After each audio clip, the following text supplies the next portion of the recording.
Hey everyone, I'm delighted to be joined by Eden MacAdam Somer today. Eden is a singer, violinist, and music educator. Eden taught at the Afghanistan National Institute of Music between 2010 and 2015.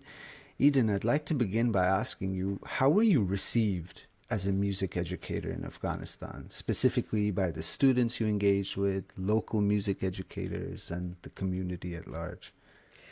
I had a fantastic, positive, very positive experience all the way around. It was really wonderful. I felt very welcome there, very comfortable there.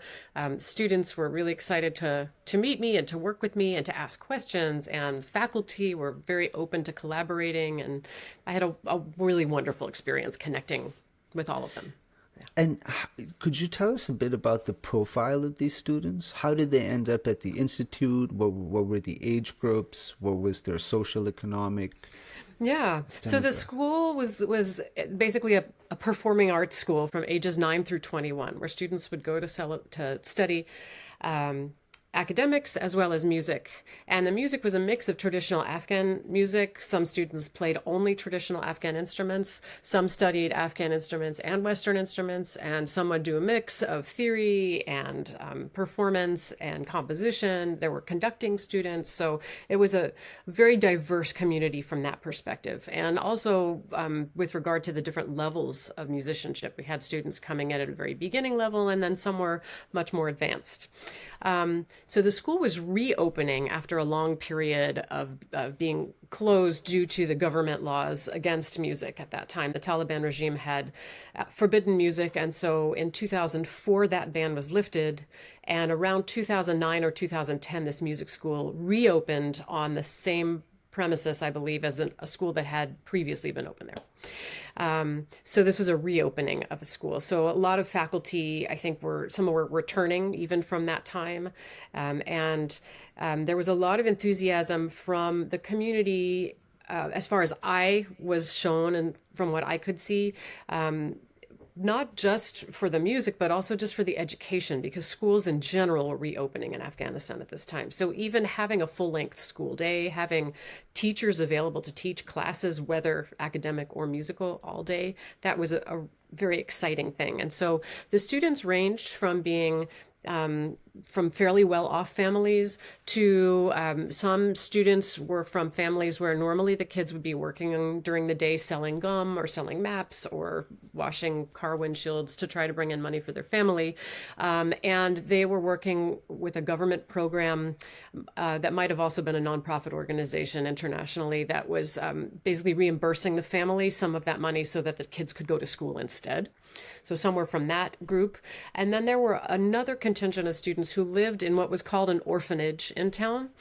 Some of the students were actually orphans, and some were from families that lived very remotely, even in remote parts of Kabul, that made it hard for them to get to school. So they would come and live here at the orphanage, they would get their meals there, and they would take a bus to school every day. So it was a real mix of students, boys Yeah. and girls. And there were also safety concerns, I will say. So while I only experienced very positive reaction from the community and from the students, I know that there were some very serious safety concerns that were continually being revised.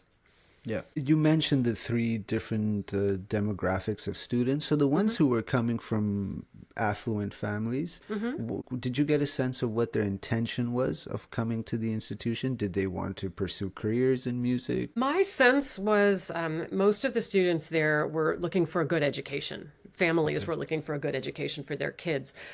Music, I think, for a lot of the students was something that they loved, something that made them very happy. Some of the more advanced students who were very serious have now gone on to have careers in music, and I know that's something that they were working towards. They were always very serious. They were practicing all the time. They had plans for, going to college outside of the country, maybe teaching, performing.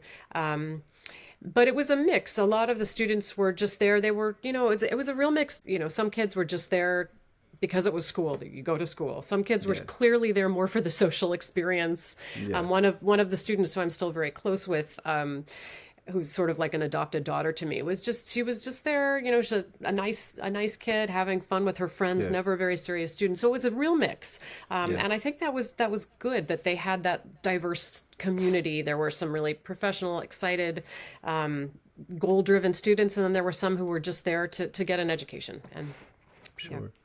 And did you notice in the students a preference for a particular music style or genre or instruments? Well, rock was very popular, and you know, so a lot of the students had rock bands that they were playing in outside of school. Um, yeah, there were some metal interest in metal.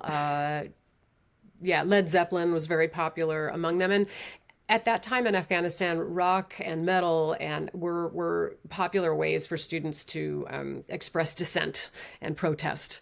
In fact, there was a group of students who would perform in masks. But during the school day, they were mostly playing either Western classical music or Afghan traditional music, or sometimes North Indian music, Hindustani music, and sometimes also new compositions written either by the some of the faculty were writing new pieces of music that were blending Afghan and Western classical traditions. Amazing. And your specific role in all of this was to teach them a particular genre, or was like a broad overview of music? I was just brought there to teach, and it's the kind of place where you get there and the students are so hungry to learn and to spend time with a teacher, all of them, I would say across the board, all of the students, that you couldn't walk down the hall without three people grabbing your arm. Teacher, can you help me with this? Teacher, can you help me with that? So during the day, I did everything from teaching Suzuki violin to coaching ensembles on all kinds of music, working with students on theory, understanding and analyzing theory. I remember having a wonderful conversation with a student about chords and the moods that they imply, the emotions that they can draw.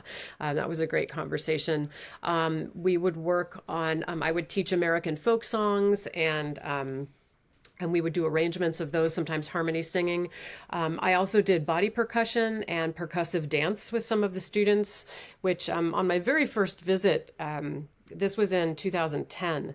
And so dancing was still at that time considered very questionable. But the students were really enthusiastic. The faculty were very supportive. So at one point we hauled a bunch of wooden platforms out to the courtyard, and I was teaching these students Appalachian flat footing outside. One of my band members, Larry Unger, came with a banjo that he taught some students how to play clawhammer banjo, and then he left it there for them. So folk music, so really everything. I think I taught some jazz, worked with the orchestra, a little bit of everything. Wow. And were resources a consideration? Did you find that there was limited resources, like practice rooms or instruments or access to instruments? Oh, definitely. Yes. The practice rooms, the students would go in to a room, a small room, and they would each go to a corner and they would just turn to the wall and practice. So that was very common in the practice rooms. During my second or third year there, the school had built on a new building, and so that helped alleviate the space issue. But it was a very popular school. It was known as a great place to get a good education, and so people wanted their kids to go to school there. So there were a lot of students. People shared music, people shared books. The internet was on and off. The heat was on and off, but generally people just sort of, we just moved forward. Whatever was happening, we just dealt with it and moved on. It was a wonderful, very positive experience all the way around. And instruments, they brought in, I think the second or third year, they started bringing in not only performers to teach, but also musical repair technicians. And so one year there was a woodwind repair technician, there was a string technician who came to teach students how to rehair bows, how to take care of woodwind instruments, how to make reeds. So that was also a part of the training as well. Sure. Eden, any concluding thoughts on your experience teaching in Afghanistan? Sure. I mean, I have really wonderful memories of just singing with the students. I taught them "You Are My Sunshine," and I have great recordings of the youngest students just kind of singing at the top of their voices, "You Are My Sunshine." It's really sweet. So that I will never forget. And then with the older students, I had taught them a song by a Roma singer, Esma Redzipova, a Macedonian Roma singer, and they loved that song. So we played that a lot, and I have a lot of recordings of that. And they also taught me some music. That was the one thing I regret, is that because I was so busy teaching, I didn't have an opportunity to learn as much as I would like. But the principal at the time was making Afghan khechaks, which are bowed sort of cello, small cello-like instruments. And so he was making them, and I bought one from him, and he taught me how to play a little bit. And so that's a memory that I really cherish, is sitting in a practice room with him and a bunch of students and learning how to play some Afghan songs and tunes on this instrument. And in fact, when we left the country, and we were going through the Kabul airport, which has many, many security levels of security to go in or out, we were going through the security checkpoint in the airport, and somebody looked at the instruments. One of the Afghan guards said, "Why do you have this?" And I said, "Well, I'm a musician and I play." And he said, "You don't play this." I said, "Yes, I did." And I sat down on the floor in the airport in Kabul, and I started playing, and all the guards, everybody stopped what they were doing and started dancing and singing. It was amazing. And Beautiful. it was really beautiful. And at the end, they said, "You don't need to go through security. You're musicians." And they just passed us right through. So that was a beautiful story. And I guess looking back on it now, I realized how fortunate I was to connect with so many wonderful and open-minded people, because at the same time, there were always people in the communities that were harassing the students, people who were putting the lives of students in danger. There were several major security incidents, not when I was there, but that, involving bombings or,